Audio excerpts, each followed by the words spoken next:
losing their homes. America's watching, and the next president had better have a strong plan to push the economy in a new direction. Joining us again, CNN political editor Mark Preston. He is back with us, along with CNNMoney.com's Poppy Harlow. Thank you both. I told you about going out today and just talking to people. When people know you work for CNN, all they want to talk about is the election and the economy. This morning at breakfast, I took my camera. Take a listen, guys. I want to hear that they care about the people here in the United States and that their best interest is here with our kids, our families, our senior citizens. I'm a little worried about the economy like everyone else is. And so I'm not real thrilled about spending a lot more money over in Iraq.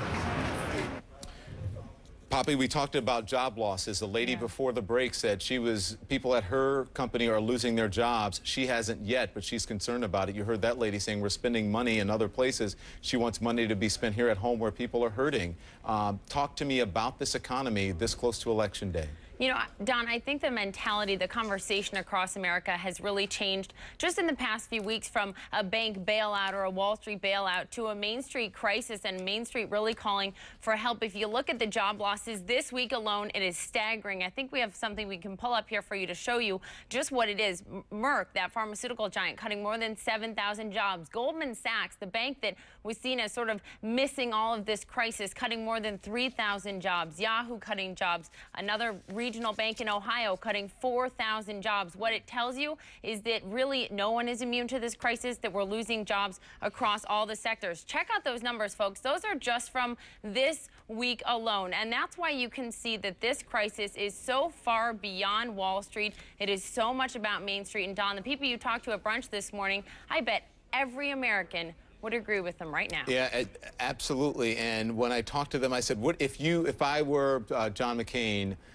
Mark, or if I were Barack Obama, what would you ask them? What would you say to them? They said, I don't want to hear about dirt being pulled up on any candidate from the past. I want to hear about the economy. I want to hear about health care. I want to hear about jobs. Mark, it seems that this time people are they're focused on the issues now, and they don't want the distractions anymore. Yeah, that's absolutely right, Don. And I'll tell you, just the most recent CNN poll, three big questions popped out at me before we decided to talk about the segment tonight. Who would better handle the economy? Double digits, Barack Obama. Who would better handle this financial crisis? Double digits, Barack Obama. Who would better help the middle class? Double digits, Barack Obama. Right now, Barack Obama really seems to have the wind at his back. And a lot of people will say that John McCain's campaign started to stutter a little bit and perhaps fall behind Obama when the economic crisis hit. Here's what's interesting, and I can hear Barack Obama still speaking. Someone is listening to it behind me here in the newsroom, and I can hear him still speaking out on the campaign trail. There he is live right now. I mean, and it is late for these presidential candidates to be speaking live at any time, at this hour. Usually they're asleep now, so we know just how intense this is getting.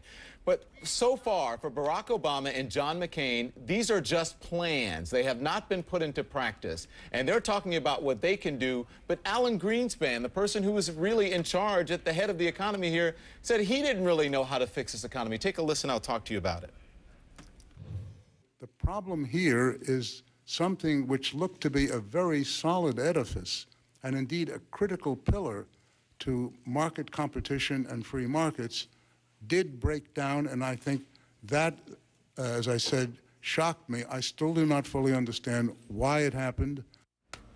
Okay, so if he doesn't understand why it happened, Poppy, then how can these presidential contenders understand how it happened? You know, it is so scary to hear something like that. It's like your bus driver driving the kids to school, and he doesn't know exactly where he's going, but he's driving them there for a number of years. And I just think, you know, what happened then under Greenspan is he cut interest rates so low, money was easy, money was cheap, and now we are where we are now. And he sees it. Hindsight is 20/20. These presidential candidates have plans. The question is, will they have the money and the resources to put those plans into action? They talk about job creation every single day.